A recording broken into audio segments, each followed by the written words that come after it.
All right, so this is our hot seat video with Nick from Action Kitchens. Nick, we worked together for about 12 months roughly? Roughly, yeah. And when you started with us, just tell me, just refresh my memory a little bit. What was it you were sort of looking for when we first met? We were looking at how we could improve what we were already doing, especially with our marketing and sales. Right. Yeah, cool. That was the main thing we were looking at. All right.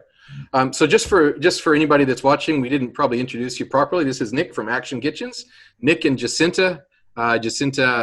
Nick's better half isn't in the frame at the moment, but you run the business. I think it's fair to say with Jacinta. Yes, we. And so Action Kitchens in Brisbane. What's the suburb that you're in? Capella Bar. Right. And yeah, we've been doing 12 months worth of work together now. And tell me a little bit about your business. When you first started your business, the journey into businesshood. So we bought an established business, mm-hmm. and it had a lot of things in place which worked well for the last 20 years. Yep. We wanted to start bringing it into what we envisioned for it.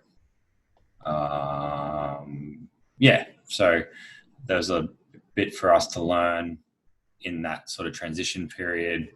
Obviously myself with a trade background could do all of the technical side of things, but it was just some things like marketing and sales and stuff that I hadn't had a great deal of experience in that I needed help with. Yeah. So we started working together, and essentially what we did is we ramped up your marketing. Did you have any hesitations before you started looking for help with your business? Obviously, before we spoke to you, we'd spoken to different people and different places and tried different stuff, and none of it really had the result that we were after. Yep. Like talking to different marketing agencies and stuff like this, and none of them seemed to have fit us and what we were trying to achieve. Yep. Yeah. Okay. I really, the one thing I really enjoyed working with you and Jacinta is that you implement.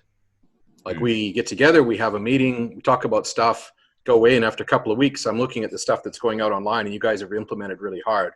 It was probably easy for us to do that because like our back end does run without us, sort of thing. So it allowed us to be able to just sit back, and if we wanted to spend a week on something, we could spend a week on something, just get it done. Yeah. There's a lot of iterations of different stuff that we were working on that nobody ever saw, but I suppose it's just that process of going through and working out what you want it to look like. Yeah. And having those moments where it's like, wow, that's absolutely rubbish, and just chucking that in the bin and starting. We're super happy with 80% of the content that we got up at the moment. Yep. Things have been really hectic the last 4 to 6 weeks, so we've sort of put some of that stuff on the back burner. But we launched our new website, new logo and all that stuff. So pretty happy with how all that's come out, but just needs some more fine tuning. And if we were to talk about sort of results that we've achieved or that you've achieved on the last, I don't know, let's say 9 to 10 months, how do you measure those results? Like, what's the biggest change that's happened for you that made you really happy with the marketing? Probably my conversion rates. Wow. Okay. So what were you and what are you now? I was probably sitting around the 25%, 12 months ago. Yep. And now I could comfortably say I probably convert 75% of our leads, or my leads, with the process that we've put in place. What do you think you attribute that to mostly? Like what have you done that sort of created that? I wouldn't put it down to one thing. I'd put it down to the whole package. Clients come in, they get to meet me, they get to see our stuff. We have a good chat about what they're trying to achieve. And then essentially through that whole process, we're slamming them with our stuff. They like us on Facebook and they see all the good testimonials and all that work and different marketing stuff that we've put together. Yeah. And they come back in to meet us, and then we meet them, and yeah, it's just nice. Yeah, we built a nice relationship with them over the 2 or 3 weeks that it takes for us to get them through the process. So you've learned how to go from cold to warm to hot in a sort of a nice, smooth transition. Yeah. If it doesn't work, they're out. But if it does work, you keep going through, and you've got a great customer, and you do great work for them. Yeah, and I don't worry about chasing the stuff that I normally would have chased. Yep. So if they're out, that's fine, because you weren't a good fit, or they weren't a good fit, or whatever the case is. Yeah. Really cool. So I'm really excited for you guys for the years to come, because this is a foundational part of the business that frankly, most joinery businesses never get.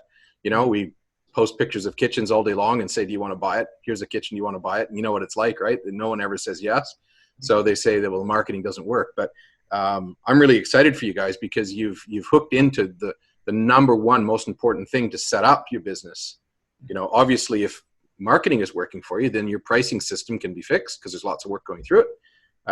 If you've got lots of work coming in from your marketing, your production can be fixed, because you've got lots of work coming through it. So I'm really excited for you guys. So I'm really appreciating that you've done this. We've talked a little bit about, where do you see yourself in the next 12 months? Like, what's the future for Action Kitchens? It's all dependent on what the next 6 months brings, I suppose. But yeah, the virus is a bit of an unknown, isn't it? Yeah, I've stopped. Like, I had a lot of projects in place that I was going to do in the next 6 months. That would have been really cool, and we would have benefited from that. But we're just seeing how everything pans out at the moment over the next 4 or 6 weeks. So we're sort of into survival mode, at least for the next unknown period of time. Yeah, it's just one of those things. You just got to be careful when and where you do things. So yeah. So let me ask you this question. If someone was talking to you right now, like a joinery business owner, been going for, I don't know, 3, 4, 5 years, struggling with work, struggling with pricing, struggling with all that typical stuff, not really prepared to engage someone to help them, what would you tell them? Because, you know, there were hesitations, there were some trials and errors in the, you know, the first stages of finding someone. What's your advice to them? You got to be comfortable with what you're doing. If you're not comfortable with what you're doing, then you got to do something different. Yeah. Because there's no point sitting here in the office and going out on site and wondering why you're not getting results. You got to change something. Yeah. No change means the same result. Change means potentially a better result. Yeah. Cool. Yeah. Awesome. Well, I really wish you and Jacinta well in the future. I've really enjoyed working with you guys. It's been fantastic. And the efforts that you guys have put in got you the rewards, and it's cool to see. Yeah. Well, yeah. You only get out of it what you put in. So absolutely. Okay. Well, thanks for doing this. I'm sure that people listening to this are going to get something back from it as well. Focus on your marketing, get your marketing going, and everything else comes a little bit easier. It does. Yeah. Cool. All right, Nick, thanks for doing this. All right. Chat soon. Have a great day. You too. See you later, bro. Bye.